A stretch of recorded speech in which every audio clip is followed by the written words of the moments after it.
Hello viewers, welcome to மூக்குக்கு மனம் நாக்குக்கு ருசி சேனல். இன்றைக்கி நம்ம ப்ரான் வாங்கி பெப்பர் ஃப்ரை பண்ணியிருக்கோங்க. ரொம்பவும் சுவையாக இருக்கும். இது சாதத்தில் போட்டு பிசைஞ்சு சாப்பிட்றதுக்கு ரொம்ப அட்டகாசமாக இருக்கும். இது வந்துட்டு சப்பாத்திக்கு, நம்ம தோசைக்கு, இட்லிக்கு எல்லாமும் நல்லாயிருக்கும். இது வந்து மிளகு பொடி போட்டு அதிகமாக செய்கிறதுனால அந்த வாசனையும் ரொம்ப பிரமாதமாக இருக்கும். இது எப்படி பண்ணுறது பார்க்கலாமா? வாங்க கிச்சனுக்கு. முதல்ல இது மாதிரி இறா வாங்கியிருக்கோங்க. இது வந்துட்டு நல்லா க்ளீன் பண்ணி வச்சுருக்கோம். அதுக்கு வந்துட்டு ஒரு கருப்பாக ஒரு குடல் இருக்கும், அதையும் எடுத்துகிட்டு நல்லா க்ளீன் பண்ணி வச்சுருக்கோங்க. அதில் வந்துட்டு மிளகா பொடி, நமக்கு சுவைக்கு ஏற்ப மிளகா பொடி போட்டுக்கிட்டேன். இப்போ வந்துட்டு தனியா பொடி போட்டுக்கிறேன். இது 1¼ ஸ்பூன் போட்டிருக்கேங்க. மிளகு பொடி ஒரு அரை ஸ்பூனுக்கு மேலேயே போட்டிருக்கேன்.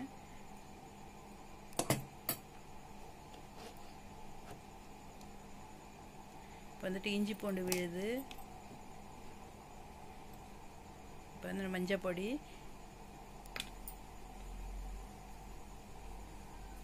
உப்பு, சுவைக்கேற்ப உப்பு போட்டுக்கணும். இப்போ வந்துட்டு இது கரம் மசாலா தூளுங்க, வாசனைக்கு நல்லாயிருக்கும். இது எல்லாத்தையும் போட்டு ஒரு வாட்டி மிக்ஸ் பண்ணிக்கலாம். ஸ்டவ் ஆன் பண்ணிவிட்டு கடாயை வச்சு கடாயில் எண்ணெய் விட்டுக்கிட்டு இருக்காங்க. அதில் வந்துட்டு சோம்பு, பட்டை, லவங்கம் போட்டுக்கலாம். அது கொஞ்சம் பொரிஞ்சு வந்ததும் வெங்காயம் இது மாதிரி மெலிசாக கட் பண்ணி வச்சுருக்கிற வெங்காயத்தை போட்டுக்கலாம். வெங்காயமும் நல்லா வதக்கிக்கலாம்.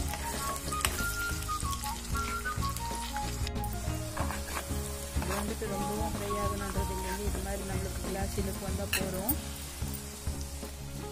இப்போ வந்துட்டு நம்ம மேரினேஷன் பண்ண இந்த ப்ரான் மிக்ஸை போட்டுக்கலாம். இதை போட்டு நல்லா மிக்ஸ் பண்ணிக்கலாம். அது வந்துட்டு தண்ணி விடக்கூடாதுங்க. இந்த இறாலையே தண்ணி வரும், அந்த தண்ணியே அதுக்கு சரியாக போயிடும். நம்ம பண்ணுறது ஃப்ரைன்றதுனால ரொம்பவும் தண்ணி விட வேணாம். அது இல்லாமல் இது வந்துட்டு இறா வந்துட்டு ரொம்பவும் வேகக்கூடாதுங்க. ஒரு 5-6 நிமிஷம் வந்தால் போதும். அது கம்மு மாதிரி ஆகிடும். இல்லைன்னா ரொம்ப வெந்துச்சுன்னா அது சுவை போயிடும். இது ஒரு 4 நிமிஷம் இது மாதிரி மூடி வச்சேன். நல்லா ஃப்ரை ஆகிடுச்சு பாருங்கள். அதில் இருக்கிற தண்ணியை விட்டுட்டு அது நல்லா வெந்து வந்துடும்.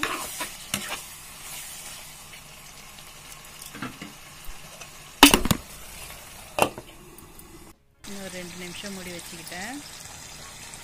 ரெடி ஆகிடுச்சிங்க நமக்கு இறா ஃப்ரை வந்துட்டு. இது மாதிரி நல்லா சுவையாக இருக்கணும்னா இறா வந்து வந்துட்டு ஒரு 10-15 நிமிஷம் நான் ஃப்ரை பண்ணிக்கிட்டே இருந்தால் அது ரப்பர் மாதிரி ஆகிடுங்க. அதனால தான் ஒரு 6 நிமிஷம் பண்ணிங்கன்னா அது சுவை சீக்கிரமாக வெந்து வந்துடும். பார்த்துட்டே இருந்தால் வாயில் தண்ணி வருது இல்லையா? இதில் வந்துட்டு கொஞ்சம் கருவேப்பிலை போட்டுக்கிட்டேங்க. ரொம்ப சுவையாக இருக்குது. இதே மாதிரி நீங்களும் பண்ணி பாருங்கள். ஒரு வாட்டி மிக்ஸ் பண்ணிக்கலாம்.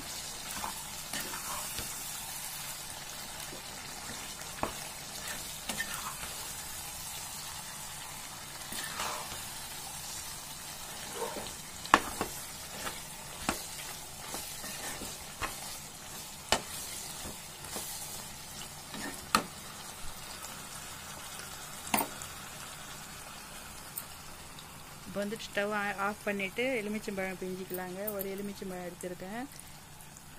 ஒரு எலுமிச்சம்பழம் பூரா பிஞ்சிக்கலாம். இதில் வந்துட்டு விதை இல்லாமல் பார்த்துக்கணும். விதை விழுந்துச்சுன்னா அது வந்துட்டு கசப்பு வரும்.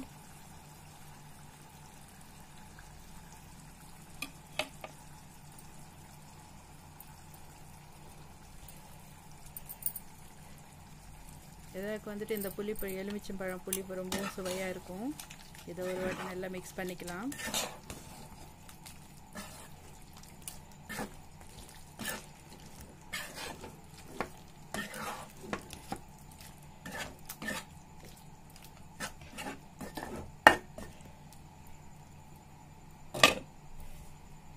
ஃபைனலாக கொத்தமல்லி தூவிக்கலாங்க.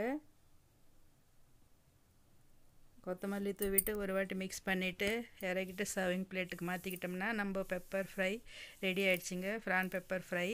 இது நீங்களும் இதே மாதிரி செஞ்சு பாருங்கள். நம்ம சேனல் சப்ஸ்கிரைப் பண்ணிக்கோங்க, லைக் பண்ணுங்கள், உங்கள் ஃப்ரெண்ட்ஸுக்கு ஷேர் பண்ணுங்கள். ரொம்ப ஈஸியாக ஒரு 10 நிமிஷத்தில் ரெடி ஆகிடுங்க. ஓகே வீவர்ஸ், பாய்.